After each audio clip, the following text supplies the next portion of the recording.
put your run your you can run your finger down there. I've got it highlighted as to different areas you may be interested in, and actually tried to highlight the interesting or the key parts with underline. So you're through there. Third part, which I've been working on over the last year, is a recap. This is a recap of the numbers that are further on in the report. And you can basically roll down there looking at the different areas, retail imports, and year over year and month over month changes. Still going through there. If there's something you're interested in, you can drop down to a table. And the table base, most tables have 12 months of data with a simple variance. So what I've looked at there is once you've gone through that, shouldn't take more than it should take less than 15 minutes. File it away and go back to work. And file it away in the point that there may be something that you think of and say, hey, there's something of interest now that has raised its head. Maybe go back and take a look at it.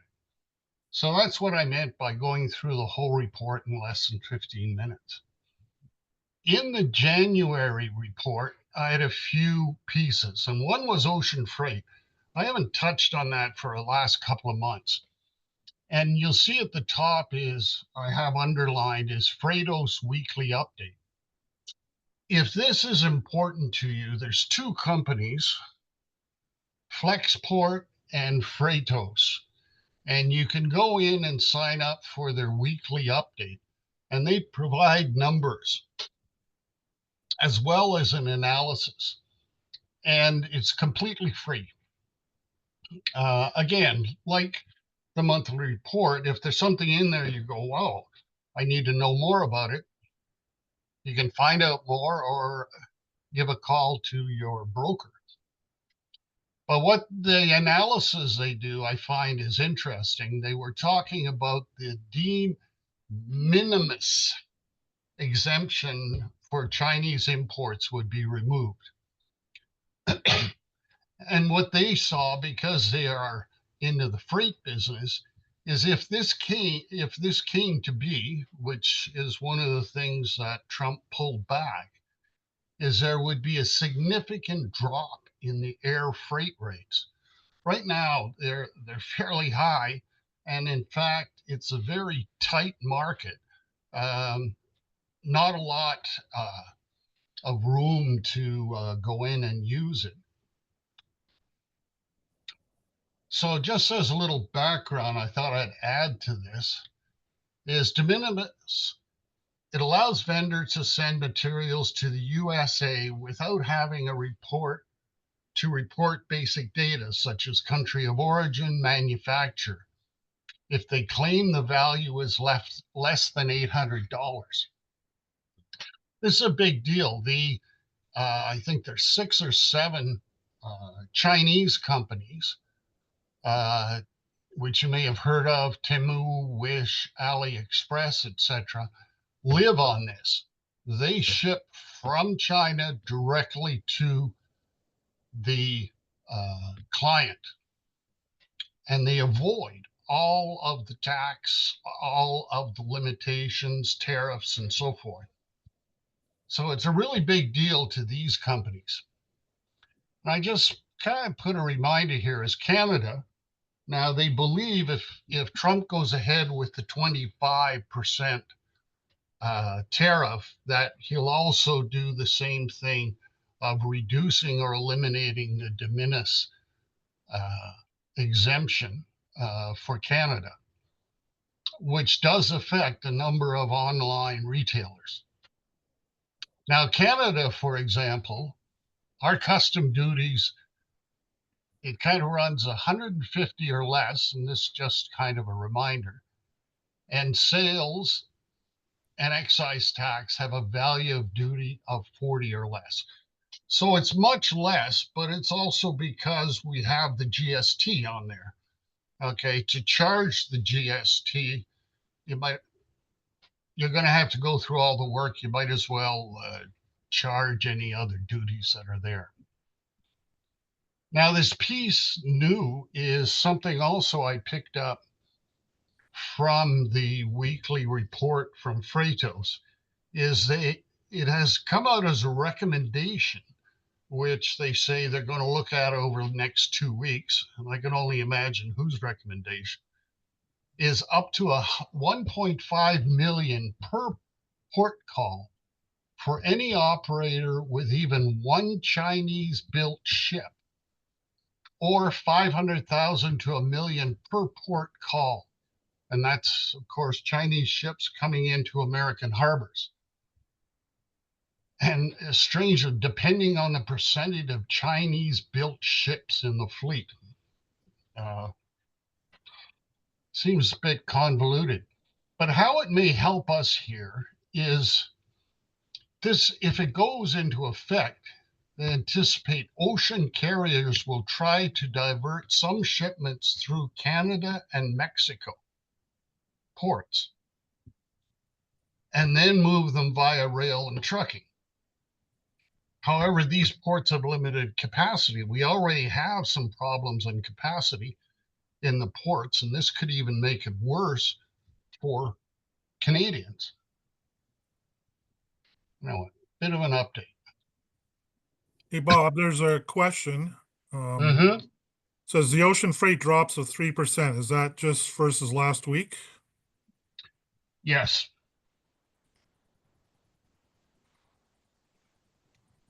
But if you're not getting this, I would certainly get this on a weekly. It takes like 2 minutes to take a quick look at it, read their rather short analysis of what's happened, and boom, you can do something or move on to something else. I wanted to put down some great, um,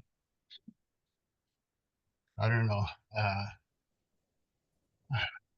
points about what Canadians should do about tariffs and anti-American sentiment. And basically what it was, it always does come down to the basic: is just sit down, talk to your customers, talk to your suppliers, and kind of stratify. This bit of an irate individual, as I said, I've sat in a number of meetings. Yeah, it makes Canadians angry. But if you're talking to your US supplier, it's a straight fact. Buy Canadian or buy anywhere but American, anything but American is going to impact. And how are they going to deal with it? So I know it's hard, but kind of stay focused on what you know and can influence. So no earth shattering, but just a few points that I picked up through sitting in a number of meetings. Now, also looked at new trade partners. European Union trade agreement and the Trans-Pacific Partnership. CETA eliminates tariffs and reduces barriers for virtually all sectors and aspects of Canada-EU trade. Now, the EU has a population of consumers 449 million, while the Trans-Pacific has 580 million. This compares the US population of 340 million. This is big. Now, what is also nice about this is that there are a number of other countries, 27 countries in the EU. I think there's 7, 8 in the Trans-Pacific right now. Others have wanted to join. But it's easier to negotiate when you're negotiated more among equals, which many of these countries are equal to Canada. And Canada becomes a very important partner in their economy. Now, also had is that airplane there is, some of you may know, I lived and worked in Asia for over 7.5 years. During that time, I met a businessman who imported cheese whiz and dried noodles from Canada. I was in banking when I was there. The businessman's strategy was simple. He would add a label in the local language and then double the price. When I came back to Canada, I actually had a chance to talk to the dry noodle supplier. I asked him how his business was, and he said, business is great. And I've never even been there. So that's what the air, if you got to travel. This guy was making a fortune off these suppliers in Canada because the Canadians just hadn't been out to his market to see what he was doing. All right. Anyway, trade agreements, and people are going to kind of promote fair business practice and create a level playing field with enforceable rules. Kind of fair business practice. We haven't seen much of that from the US lately. But again, it's important we deal with equals. And some of that in there is what I look at is and have there is that tariffs are usually only a tip of the iceberg when you come to trade barriers. The nature of the non-tariff lies in their subtlety, complexity. Unlike tariffs, which are straightforward and transparent, you pretty well find out what it is or call the border and they'll tell you. They can be hidden in the fine print of regulation, standards, and even very simple procedure. They're difficult to identify, quantify, and address. I just want to go through a few of them to see how complex this is and how hard it is. It's to put a barrier to trade isn't as simple as just putting in a tariff. Right? Now, most of you probably who import and export have run into many of these. Licenses, quotas, embargoes, sanctions, voluntary restraints, export restraints, which in case of China are not so voluntary, government subsidies versus supply management, foreign exchange controls, regulations of capital movement, and taxation on internet business. Now, the fixed exchange rate and export prices. China has, for many years, looked at trying to fixing the exchange rate between 7 and 8 to 1 for the US dollars. People I've talked to and read on is it's probably more like 5 to 1 if the currency was allowed to float. If it was their currency was allowed to float, Chinese goods could appreciate 30%, which is a huge number. But nobody is really talking about that. Limits of foreign exchange. There are countries that, if the local people and local businesses don't have access to foreign exchange, they can't import. So all of these look like some kind of banking controls or other controls, but they're basically limiting imports. Capital flows at the same time. I got into a lot of this when I was in Korea, is that the government had a deposit rate of 4% and a lending rate at 16%. And the government set those rates. Being a banker, I thought, wow, this would be like printing money.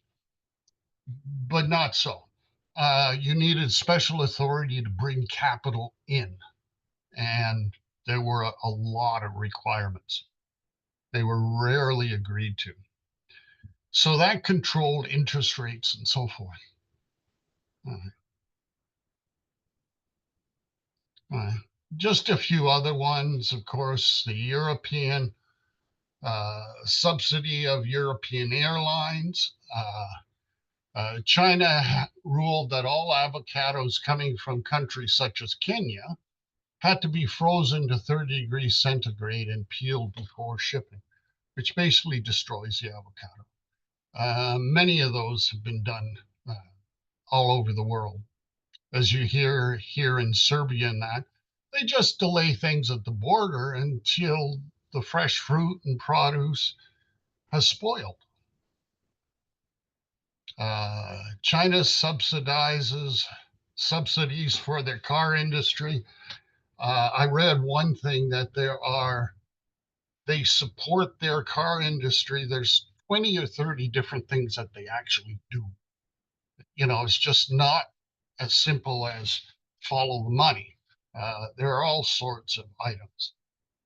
India, I think, has a record though. It subsidizes its uh, sugar industry up to 90% of the value of production of the sugar. Even though the World Trade Organization only permits up to 10%, World Trade Organization has very little power to enforce its rules. Even the US, they have what they call sugar tariff rate quotas, which means the tariff goes up with the amount. So anybody can bring in X at this tariff, and then they can bring in uh, a little more, but the tariff goes up, etc. And all that is, of course, to protect their sugar beet farmers who uh, have a very strong lobby. But there's even more than that on there. I think everyone has heard or probably heard when Trump talked about the VAT in Europe and so forth. Well, the VAT in Europe can run from 17 to 27% on imports, and it's generally charged at the border. So it kind of would be an eye popper if you were exporting to Europe for the first time and they levied 27% because it's going into Hungary, I think, has the largest. Now, what that also is that Europe relies heavily on VAT, more than Canada, more than North America, on VAT revenue to finance the government. Now, the US has no federal VAT, though states do. I think there are only about 4 or 5 states that don't have a sales tax, and that can run from 5 to 10%. But it's more a perception of what is this? Okay. And it's a huge amount of money. If you think about 27%, I guess here in Canada, we shouldn't complain about the GST, but 27% is a huge chunk. The other one, and as I had here, is one person's craziness, another person's reality. We're used to VAT, GST, PST, and all those. But if you're not used to that, okay, and you're an exporter, it could be rather shocking. But the European Union, to get in and trade with them, is even more challenging. They have what is an emissions trading system. So, excuse me. So if you've already paid 27%, okay, VAT, and any plus any tariff, you then run into the thing that you may have to buy carbon credits, okay, to move your goods into Europe. And what I'm looking at here is that you see Trump backing off and canceling a lot of the emissions control and a lot of the other regulations. Now, Europe is now coming out with carbon border adjustment mechanism, which basically, and if you think about it, there are three steps to it. One is internal. The second one is a charge on any importers to equalize to any regulations they have internally, which seems reasonable. But the third step, which we're probably 2 or 3 years away from, is any country that doesn't have a carbon tax like system, all imports from that country are going to be charged. So it's getting bigger. And if these type of things, when you look at Trump trying to pull back on environmental items, it's virtually going to be impossible. Now, the other thing is, and I'm talking about non-tax, because GST, HST, VAT, that's charged on everything, whether it's made locally or on the other side of the world. But it also, every time Europe increases their carbon tax, they make imports more expensive. So in a way, it can be used as a weapon to control imports as well. Now, you look at the US, and I'll grant you the US is one of the most open markets that there are.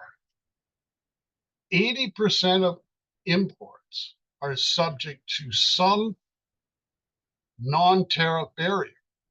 As you can see in this graph, which was put together by the Federal Reserve Bank of St. Louis, is that 100% of all metals are subject to 51 different regulations.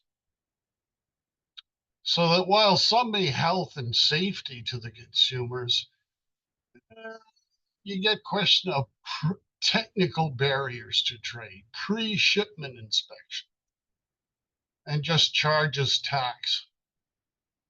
Para-tariff measures.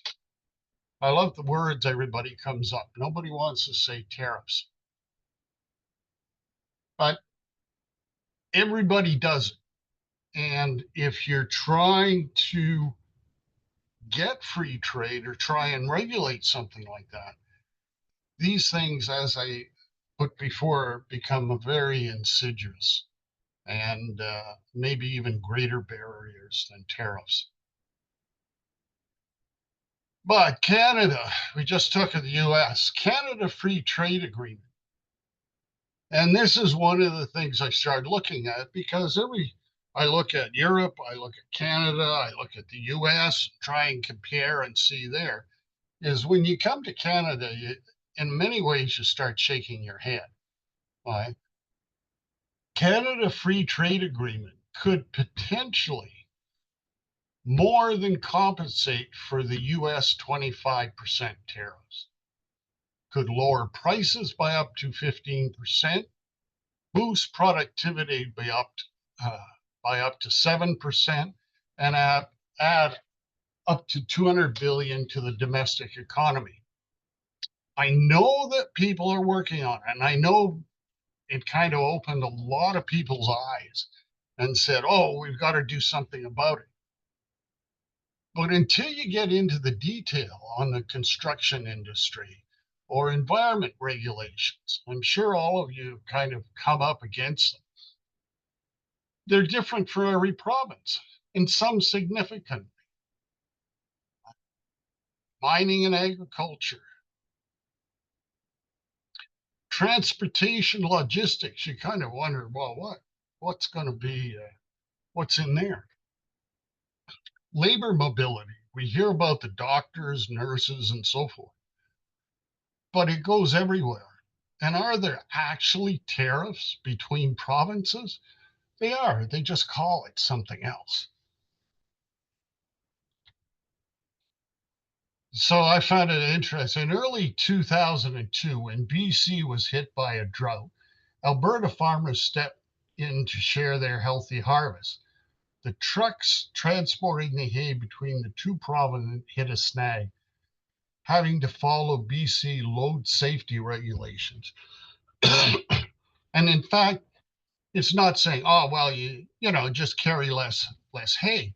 It was a lot more where even the trucks were just not the right trucks to carry the hay, and it just complicated everything. Now, if you look at something, and I mentioned doctors and that, but the construction certification and union member requirements in Quebec are quite onerous. If you want to put up drywall, lay carpets, paint, set tiles, cement finisher, insulator, or plaster, you must be certified by the Quebec construction industry. And not only that, you must join a union. So when you think about it, this is here in Canada, between Ottawa, if you live in Ottawa, you must be certified in Quebec and join a union to go across the bridge into Gatineau to lay tiles. You kind of shake your head. Now, hopefully, I'm not belaboring this too much, but you've all heard that there are currently more than 80 federal and provincial agricultural marketing boards in Canada. Okay, and it covers everything from dairy, farm products, egg farmers, turkey farmers, chicken farmers, Canadian hatching egg producers. What I found in a way shocking, it's egg farmers and chicken farmers and Canadian hatching egg producers. Those are three different marketing boards. You kind of shake your head. In the dairy industry, and if you don't see it, if you don't get an idea of this, it'd be hard to say. It should be easy to fix. So milk, there are three regional milk pools: one for Newfoundland, another one for the other five eastern provinces, and the four western provinces. And they all set yearly goals. So there is a goal for Canada, there is a goal for the regional milk pools, and then there is a quota for each province. But there is also a quota of how much you can move between each milk pool. I'm just, and that's all before the province allocate a quota to each individual dairy farmer. I'm amazed that they can actually do all this every year. Mhm. So these things are hard to pull apart. But that's why I have up here potatoes, potato. Is the U.S. government pays about 25 billion in cash annually to their farmers, and they continually complain about Canada's having uh, the the supply control, but they're out sending billions of dollars, okay, to farmers. And what I found strange is this isn't a kind of subsistent thing. Agribusiness in the US makes a lot of money, but 20% of their over $100 billion in profit comes to government subsidies. And one of the things I like best is uh, they also have marketing assistant loans, which allows producers to use their commodities as collateral. That makes sense. But In some cases, producers repay less than the loan principal. Hang on. They even have a name for it called marketing loan gains, which I find interesting. After 30 years in banking, I'd never heard that term. I'm sure I could have used it somewhere. Marketing loan gains. Anyway, but then when you put down into this, you go on to tariffs, is China stopped buying soybeans in retaliation for Trump's administration tariffs first term. The US Department of Agriculture simply sent checks to compensate for the low prices resulting from the trade war for a grand total of $28 billion in 2 years. That was more than the final cost of bailing out the auto industry during the financial crisis of 2008. If you just think about it, that's what the tariffs cost the US government. Uh, so, kind of a quick and kind of maybe brutal thing is that free trade really doesn't exist. But free trade agreements are better than no agreement. If you're negotiating with equals, as I talked about with the 27 countries in Europe and the Pacific, is, is that at least there is a mechanism, okay, that if somebody isn't playing fair or there's something that's going on there, you have a forum to fix that or hopefully make a change. So when people say free trade, it really doesn't exist anywhere. Now, and you can see where I hopefully get through. While all tariffs, trade barriers, and migration restrictions can be considered immoral and unethical, they are nonetheless implemented by every country. Every country does it. It's a complex balance between protecting national interests and upholding ethical standards. The challenge lies in finding a fair and justifiable balance. And I almost took that out and says common sense that minimizes harm and maximizes benefits for all involved.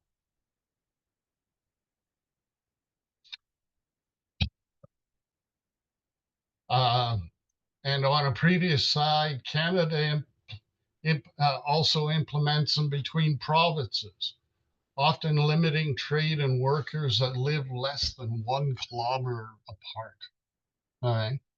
And there is a reason for the wine other than that's what, while I was researching this, felt like I needed, is that Canadian provinces, particularly Ontario and BC, subsidize wine producers, while Europe is paying farmers to stop growing grapes because they have too much. All right. BC wine, if you try and ship BC wine, a bottle of wine going to Ontario, you will end up paying what Ontario calls a border levy, which is about a 42% tariff if it was internationally, plus other fees. So basically, a bottle of wine doubles.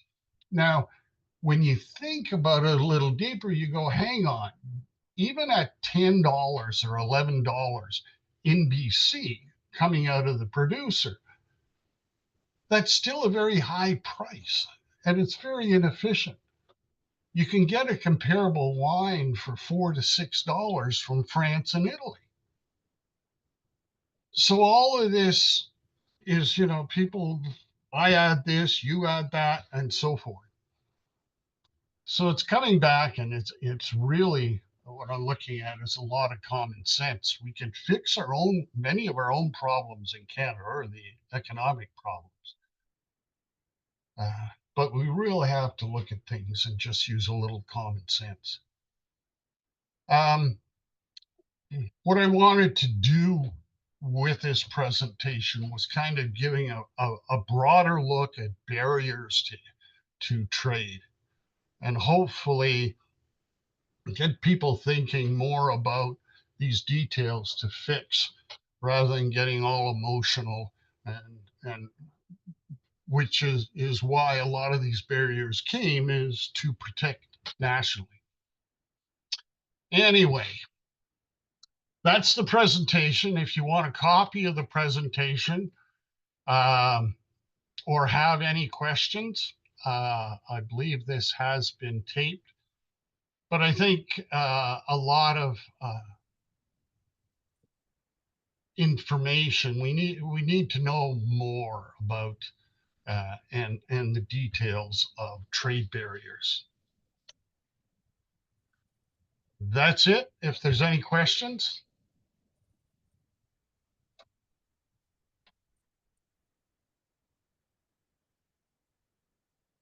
Thanks, Bob. In regards to the inter-provincial barriers for our industries, so home products, office products, hardware, housewares. I imagine there's not much barriers to the actual products themselves, so it's going to be more general cost factors that would benefit from removing barriers. Um, Transportation and yeah, input costs, input more costs. than anything. Energy, you get down to, you know, even simple as wood and metals and so forth. But we have a lot, you know, and I think a lot in there is to just look at what kind of overhead these multiple environmental policies across the country cost a business. You know, I'm supposed to be a Canadian business, but I have to deal with every province as though it was another country. Yeah, absolutely. There's a lot of environmental programs in place. I know all the provinces try to make them as consistent as possible, at least the input from the manufacturers, producers want that way, but there are still differences, so you're right. Any other questions from the audience? Hmm. Hmm.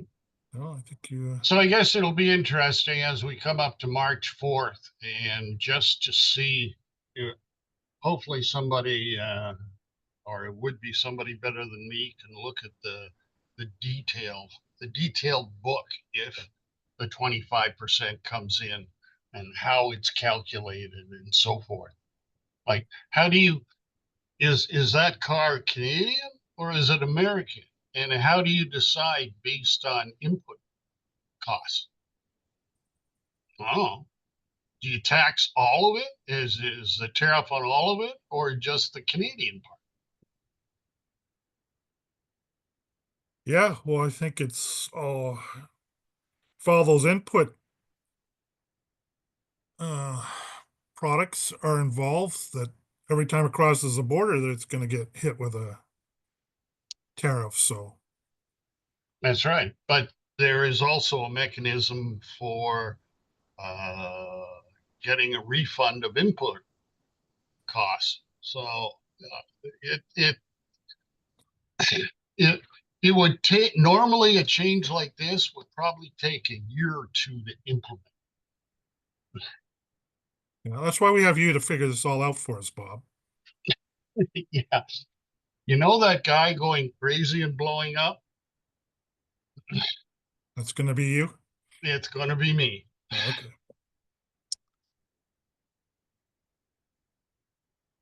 All right, then. Well, I guess if we don't have any other questions, thank you for joining us today, and look forward to our next report next month. And I imagine the webinar will have a big discussion on the tariff situation,